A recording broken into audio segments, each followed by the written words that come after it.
40 quotes on nonconformists. I've always considered myself a nonconformist, not because I've cultivated my life to be that way, but just because that's who I am, even as a little kid. And it says here, what does it say about nonconformists here? 40 quotes from nonconformists. Well, the first one on here is Apple, Think Different campaign. I think we all remember that campaign very well. It was one that was done by Steve Jobs, one that people... somebody who is definitely considered a nonconformist and people actually look up to as a different thinker. Another one says here, if there's anything that nonconformist hates worse than a conformist, it's another nonconformist who doesn't conform to the prevailing standard of nonconformity. Bill Vaughan. Here's to the kids who are different, the kids who don't always get A's, the kids who have ears twice the size of their peers and noses that go on for days. Here's to the kids who are different, the kids they call crazy or dumb, the kids who don't fit with the guts and the grit, who dance to a different drum. Here's to the kids who are different, the kids with a mischievous streak, for when they have grown, as history's shown, it's their difference that makes them unique. I love that poem. Digny Wolf, Kids Who Are Different. That's who that was written by. Love that. That's so amazingly good. Got to bookmark that one. Oh my gosh. So yeah, that's really great. Hold on. I got to make sure I bookmark that so I don't forget it when I want to reference it again. Anyway, so yeah, that very much describes me as a child and even now.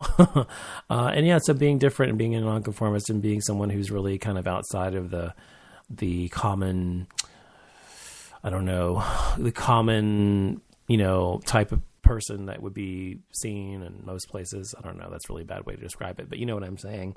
Someone who's different somehow is something that's always been part of who I am and what I am, and something that I've always just sort of been part of me.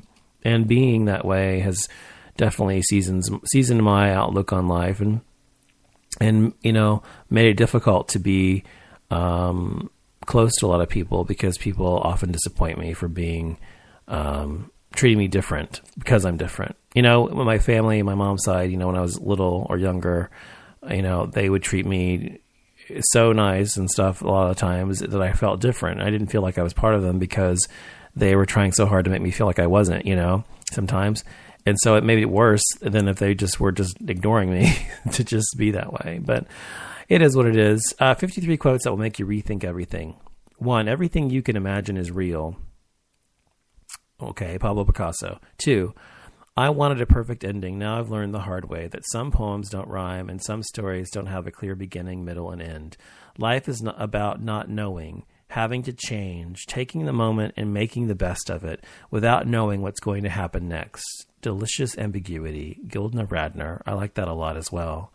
We have the saddest aspect of life right now is that science gathers knowledge faster than society gathers wisdom. That's not much different these days. Isaac Asimov. John Lennon says, there are 2 basic motivating forces, fear and love. When we are afraid, we pull back from life.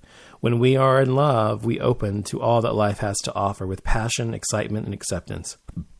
Oh my goodness, I didn't hear that. We need to learn to love ourselves first in all our glory and our imperfections. If we cannot love ourselves, we cannot fully open to our ability to love others or our potential to create. Evolution and all hopes for a better world rest in the fearlessness and open-hearted vision of people who embrace life. As I said, that's John Lennon. I love that as well. These quotes are just fantastic tonight. I guess we're doing a quote day. Number 5, people aren't either wicked or noble. They're like chef salads with good things and bad things chopped and mixed together in a vinaigrette of confusion and conflict. Lemony Snicket.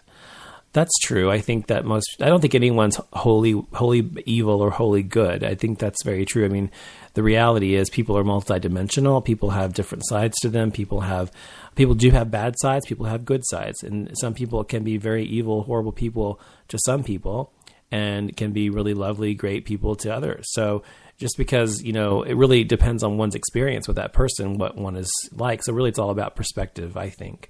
What else? We have To love, to be loved, to never forget your own insignificance, to never get used to the unspeakable violence and the vulgar disparity of life around you, to seek joy in the saddest places, to pursue beauty to its lair, to never simplify what is complicated or complicate what is simple, to respect strength, never power, above all to watch, to try and understand, to never look away, and never to forget.